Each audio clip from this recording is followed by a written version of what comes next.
This is Bob Oliphant from the Westford Historical Society and Museum, bringing you episode 26 of season 4 of the Westford Wardsman podcast. The Westford Wardsman newspaper was part of Turner's Public Spirit, a weekly newspaper in Ayer a century ago. In this episode, we'll be reading the Wardsman for the week ending Saturday, July 1st, 1911. And I'll elaborate on what was happening in Westford that week. The week starts with the Westford Center section. At the next meeting of the Grange, July 6th, Mrs. Joseph E. Knight, lecturer pro tem, will have charge of the program and is arranging a miscellaneous program of interest.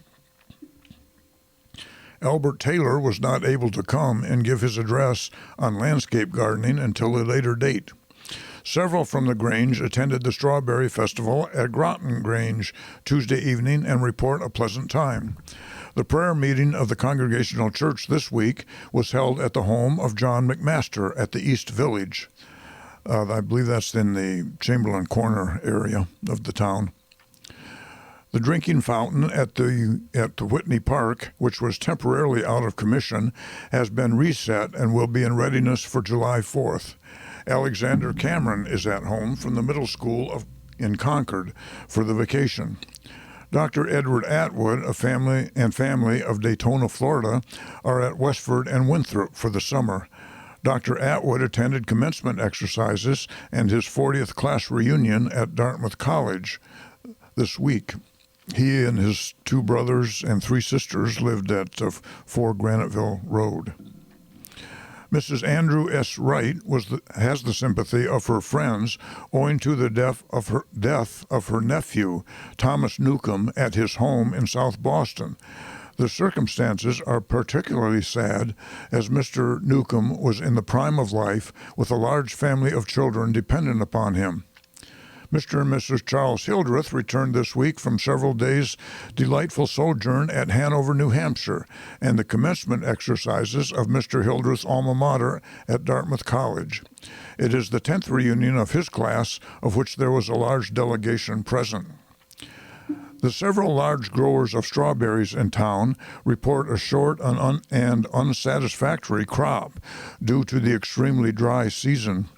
Garden crops of other kinds are suffering seriously, for rain and the outlook of the hay crop is poor.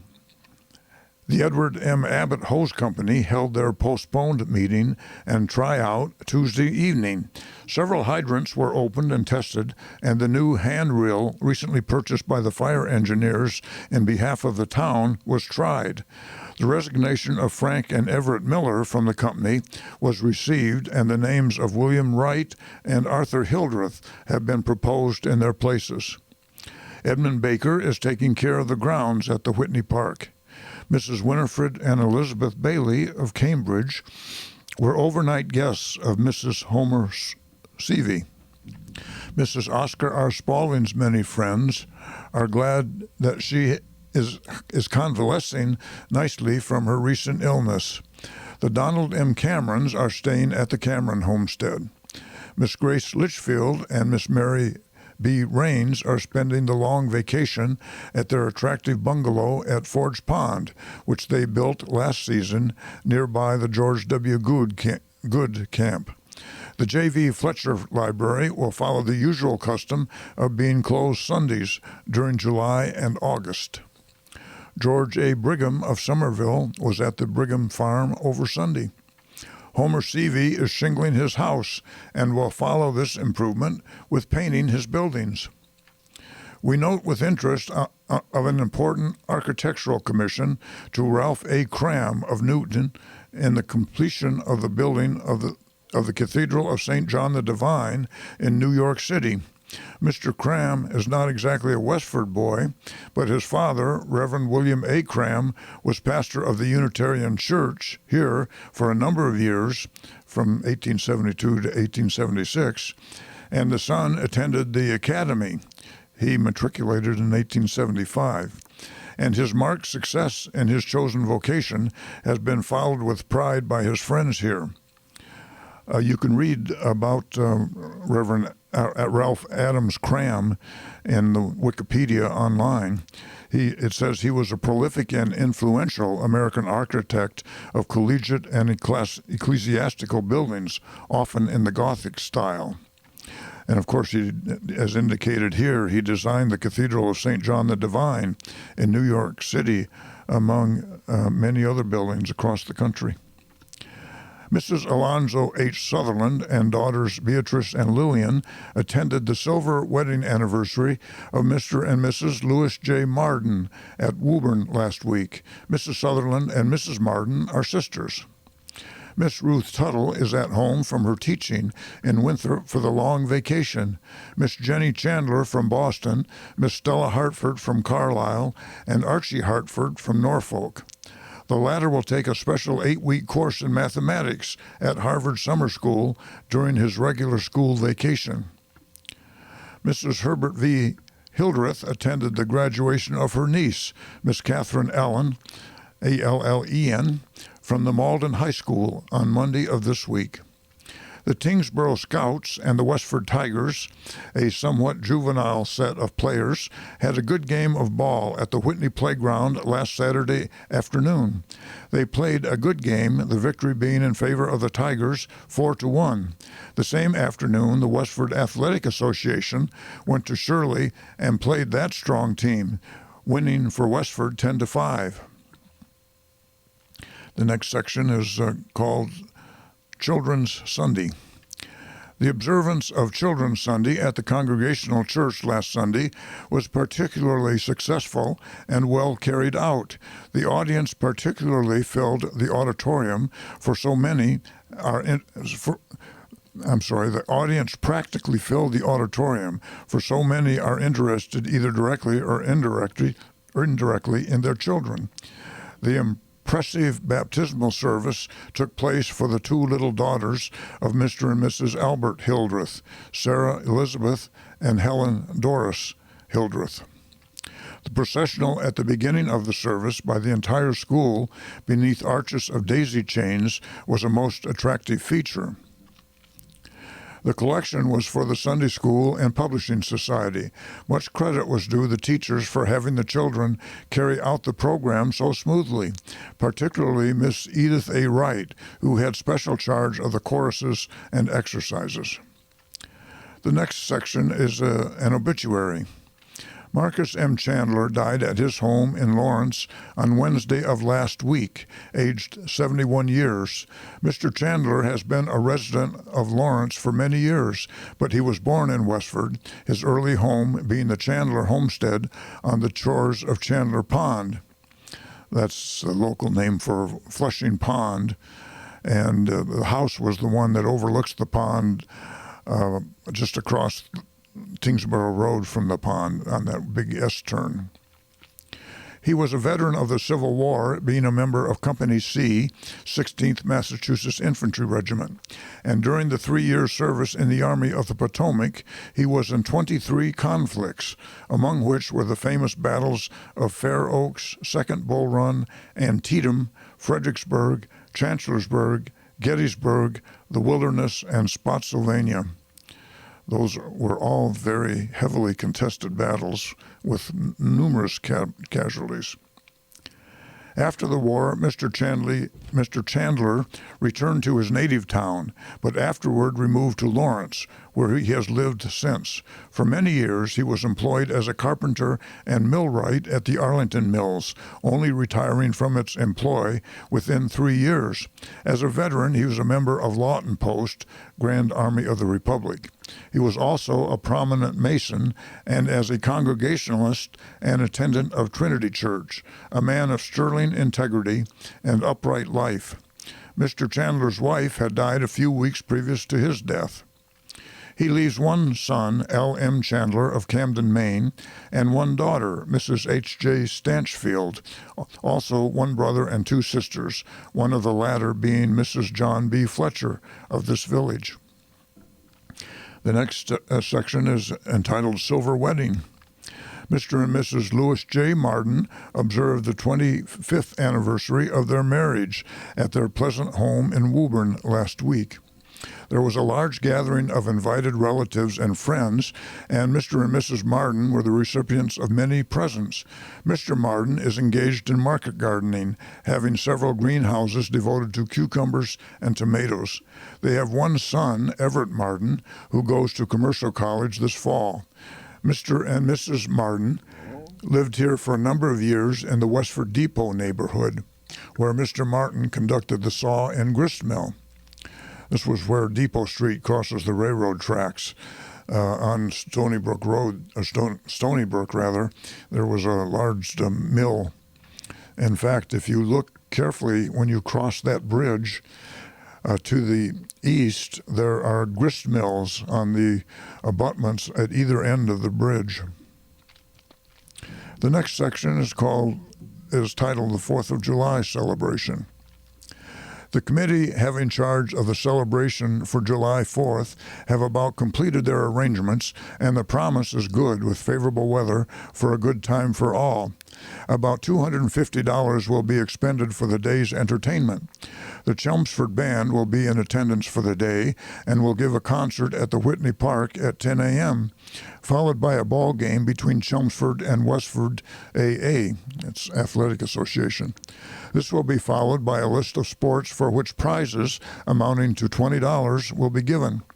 At 2 p.m., another band concert will be given, followed by a ball game between the Shirley AA team and Westford. There will be fireworks in the evening. A morning parade was given up owing to the failure of many to participate. The events of the day will be run under the auspices of the Westford AA. They extend a very hearty invitation to all the people of the village and surrounding towns to come and have a good time. The following committees have been appointed: Alfred Hartford, General; Edward Hamlin, Dr. Cyril Blaney, Oscar Spaulding, John Fletcher, Walter Merritt; Edward Hanley, Sports; John Abbott, Julian Cameron, Herbert Hildreth, and Alonzo Sutherland, Fireworks. Next, we have the About Town section.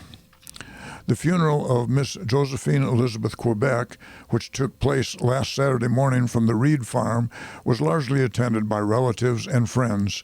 Among the relatives not mentioned last week was her grandmother, 92 years of age. A funeral mass was celebrated in St. John's Church, North Chelmsford, Reverend M.E. Doherty being the celebrant. Burial was in St. Joseph's Cemetery, Lowell. The Westford members of Pilgrim Commandery, who excursioned to Bath, Maine last week, returned home at the dividing line between Saturday and Sunday. They went and came by special train. The gathering was joyous in the reciprocity of new friendships in the Bath Commandery. Among those from Westford omitted in last mention, who was one of the leading jolly frolics in the excursion, was the Honorable Herbert E. Fletcher, who also furnished the automobile excursion act from Lowell home. Reverend Benjamin Bailey was ill last week with his old, long-abiding and faithful complaint, and was unable to attend the conference at Ashby, as per advice of his careful physician, Dr. Orion Wells. Westford was properly represented at the Unitarian Church at Ashby last week. Among those who attended were Mrs. Homer M. Seavey, Mrs. Charles Hamlin, Mrs. Nelson Tuttle, Mrs. Herbert Hildreth, and several others whose names have slipped from the cage of memory. Midway between the 3rd and 5th of this month comes our time-honored 4th of July, and Westford is to interpret it sanely and cut out the morning parade and leave the gap open for the noisy mechanical firecracker as a sane substitute. Well, tastes and judgments differ. Luana Decatur is home from teaching for the summer vacation and is also off on Monday for the sunset and daylight glory of California, visiting relatives and other mountain peak attractions. The farm of Frank H. Hildreth at the outlet of Long Salt Pond was sold by auction to Mr. Martell of the Outlet Fruit Store of Lowell for $4,550. Among the other bidders was Fred Snow of the Overlook Farm in Westford. That was Sam Taylor's son-in-law. The next couple paragraphs are titled A Noble Life.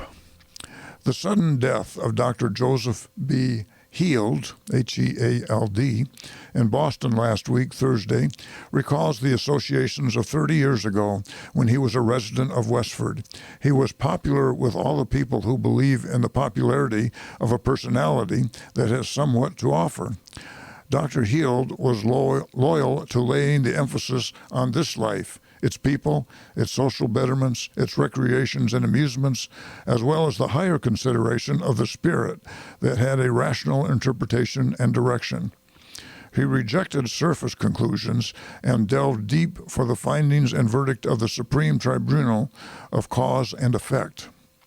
As a practicing physician in Westford, he was skilled, naturally so by his viewpoint of life. He served as town treasurer 4 years, succeeding the late Sherman D. Fletcher. He was also a member of the Spaulding Light Cavalry as assistant surgeon, serving under Captain Sherman H. Fletcher. Sherman H. Fletcher was the son of Sherman D. Fletcher. He gathered an enduring popularity.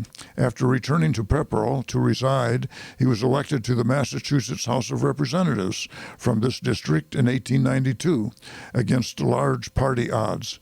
Dr. Heald was 61 years old and was born in the Indian Territory. I presume that's what is now the state of Oklahoma. So reports the memory of the writer as per Westford Town Report. Next, we have the Ford's Village section.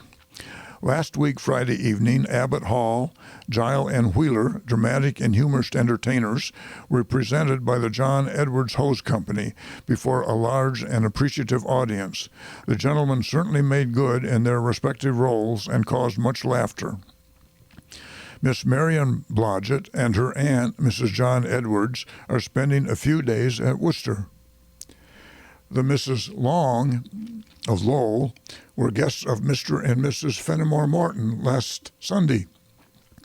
Mr. and Mrs. Morton also entertained Mr. Northrop and Mrs. Moran of Lowell. The Tigers of Ford's Village played the Giants of Graniteville last Saturday on the Graniteville grounds and trimmed the stalwart Giants 20-8. DeRone and Toussaint made up the battery for the Tigers, while F. Gagnon and D. Gagnon, S. Gardale, and Parkins formed the battery for the Giants. It was a fine game, and both teams did good work. The Tigers will challenge any team comprised of 14 to 18-year-olds. Write to E. A. DeRone, Box 56, this village, for schedule. Mrs. Alvin S. Bennett is visiting with friends at Worcester. The Ladies' Sewing Guild closed their season's work on last Wednesday afternoon at a meeting held at the home of Mrs. Harriet Randall. After business was transacted, the secretary, Mrs. Henry Catchpole, read her report, which was approved by the Circle. At the conclusion of the meeting, a dainty collation was served. Meetings will be resumed by the Circle in September. Immediately after the services at St. Andrew's Mission last Sunday, special services were held by the children, which marked the end of the Sunday school season. A large congregation was in attendance. Reverend A. L. Bumpus, the pastor at St. Andrew's Mission and St. Andrew's Church, left for this summer vacation with his wife for Duxbury. His place will be filled during his absence by Reverend Leon Field of Fitchburg, who will hold services next Sunday afternoon at 4:15 o'clock. The annual picnic of the combined parishes of St. Andrew's Church, Ayer, and St. Andrew's Mission of this village was held on last Saturday at Sandy Pond, also in Ayer, and proved to be a most successful one. Miss Abby Splain has returned after a short visit with her sister, Mrs. Frank Rose of Belmont. Miss Marjorie Rose of Belmont is the guest of her grandmother, Mrs. Elizabeth Splain. Mr. and Mrs. William Kirk of Clinton are spending a few days at the home of Mr. and Mrs. Henry Catchpole. The Abbott Worsted Company closed down their mill on Saturday for the 4th and will resume operation on July 5th. John E. Burnett, P.G., that stands for Past Grand, was one of the 20 PGs of the Massachusetts Unity International Order of Oddfellows to receive the Purple Degree at the Purple Lecture held in Lowell last Saturday evening. And that's the news in Westford for the week ending July 1st, 1911. Thank you for listening, and thanks to Ryan Cousins of WestfordCAT for providing technical support. You can find transcriptions and podcasts from the Wardsman at our website at museum.westford.org or visit the Historical Society's Facebook page for more Westford news from days gone by. This is Bob Oliphant, and I hope you will join us for next week's Westford Wardsman podcast. Thank you.